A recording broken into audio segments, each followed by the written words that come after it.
Welcome back. New this morning, former South Carolina Governor Mark Sanford telling Chris Wallace on Fox News Sunday this morning that he will challenge President Trump for the Republican nomination in 2020. Watch.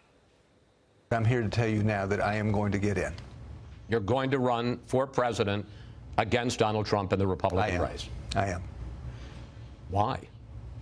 Because I think we need to have a conversation on what it means to be a Republican. This as we get an update on another story we've been following. Democrats on the House Judiciary Committee, led by Chairman Jerry Nadler, getting ready to vote on a resolution that would formally define their impeachment investigation of President Trump. They are hoping to vote on this in the committee this upcoming week. Joining me right now is the ranking Republican on that committee, Georgia Congressman Doug Collins. And Congressman, it's good to see you. Thanks so much for joining us. Thanks. Good to be with you, Maria. First, your reaction to Governor Mark Sanford saying he's going to challenge President Trump. Obviously, he served with you for a time. Well, he served with me, and I think this is just another, Quixote-type trip that's going out that doesn't need to happen. If he wants to know what a Republican is, and he looks at what we've done in the last couple of years in the last Congress with the president, and that is lowering taxes, that's expanding our economy, moving back regulations, making our president stronger in the world. Look, I would wish that he would get together with all of us who have a Big Ten in our party and say we have a president, we have a strong leader, and we've got a very real challenge next year, and that is fighting against those who want government control of almost everything. Let's all come together and put this president back and re-elect him, and I think that's what needs to happen in our party right now. All right, let me move on to the developments last night, Congressman. The House Judiciary Chairman, obviously, Jerry Nadler, is keeping on with this impeachment push. They are preparing to vote to now define Trump impeachment probe, and they want to take this into committee and vote for it on Wednesday. Your reaction? What's going to go down next week? Maria, this is, at some points I would go between just being, feeling sorry for the Democrats at this point. They have portrayed themselves in just a terrible way over the last 8 months, and they just keep digging their hole. They just keep going after things because they hate the president so much that they don't want to have anything happen. But then I also turn to just being infuriated. I am tired of the chairman and the rest of the House Democrats on the Judiciary Committee doing away with our House decorum, our House rules, making it up as they go. At 1 minute in June, they say the Mueller report's everything. Then they have Mr. Mueller come, and there's nothing. Then the chairman's asking other committee chairmen to find impeachment material. And then even Jamie Raskin said the other day, well, the Mueller report's just a small piece of this. This is really pathetic. Nothing like this has ever happened in the House before. They're trying to chart new ground when they don't want to do what they know they have to do. And if they really want to do this, they have to bring impeachment to the floor. This is simply a show. It is a travesty, and frankly, they should be ashamed. So, the rules are that you need the whole House to vote, right? And Nancy Pelosi has been saying we're not going this route. Is he just ignoring the Speaker's wishes?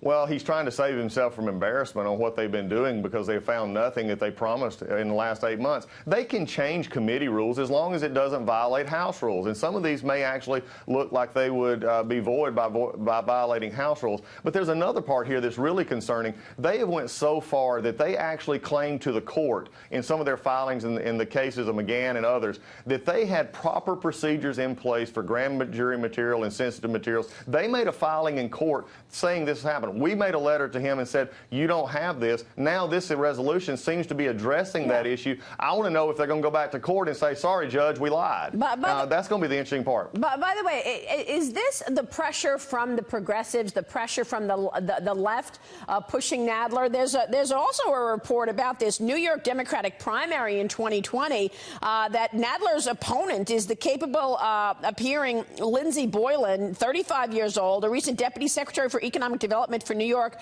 Governor Andrew Cuomo. Is he afraid of his primary challenger, that he's got to keep pushing this?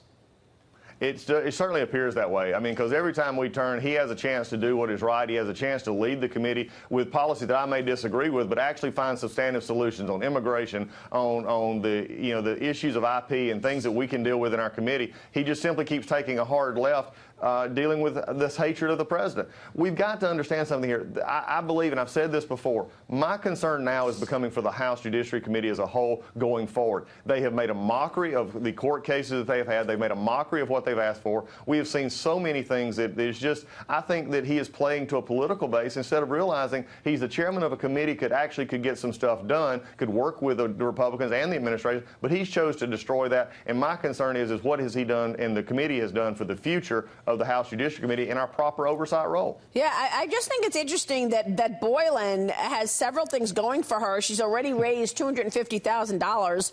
It might not sound like a lot, but it's more than triple what Nadler's Republican challenger raised in 2018. You've got 9 months to go until the primary, and you've got this young, energetic progressive moving forth. You know, you have to wonder if it's that pressure that's keeping him focused so much on impeachment when the moderates, you know, are not going to vote for it. Well, that's exactly right. I mean, look, there's folks on our committee. I mean, you look down here in Georgia, Lucy McBath is in a district in which 60+% of the respondents said they don't want anything about impeachment. They want to see us move on and do other things. This is in a district in which I believe that we can, the Republicans can flip back next year, mainly because the chairman and others are pushing them this way. Welcome back. Congress returns tomorrow from a 6-week summer recess, topping the lengthy agenda: gun reform, immigration, the USMCA trade deal. I want to bring back Republican Congressman from Georgia, Doug Collins. And Congressman, what can you tell us about your priorities now, getting back tomorrow? Well, I think there's probably two sets of priorities. We're going to have the priorities that I would like to see, and that is that we take up the Canada-Mexico trade agreement. I think that's something that we need to happen. We've got to finish our spending appropriations now that we have a budget deal. It's time for us to do our appropriations and not just do a stopgap as the Democrats are wanting to do. I think we can actually make some real improvements there. I'm wanting to also look at, you know, the intellectual property issues that we have in our committee, looking at tech and looking at the other things.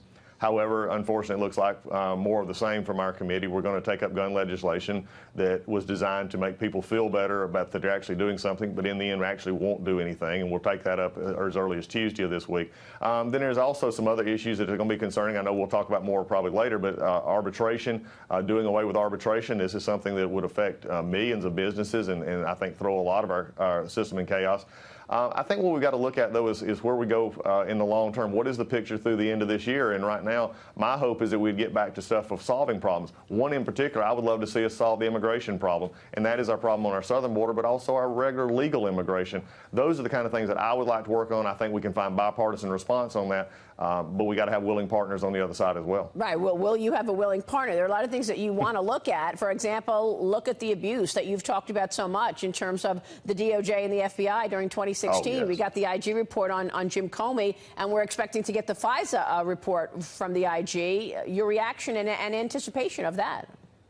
I'm very looking much anticipated to that. I think the IG report, especially on this FISA abuse, is something that should concern every American. I don't care if you're Republican or Democrat, and then we should have bipartisan support in that, because you don't want a Department of Justice to use a secret court to spy on Americans. I don't care who that is. And look, Jim Comey has become the ultimate joke. I mean, here he says, he tweets out, "I'm not a liar and I'm not a leaker." In actuality, he's both. So I think as FISA report, this Horowitz report comes out further, I think as Mr. Durham is continuing to look into this, these are things that we could actually agree upon.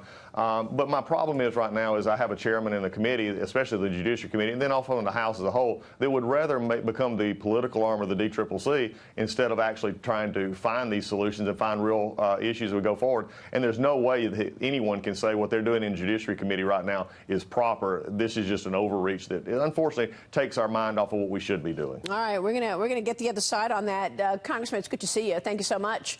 Thanks, Maria. Take care. And we will see you soon. Doug Collins joining us there.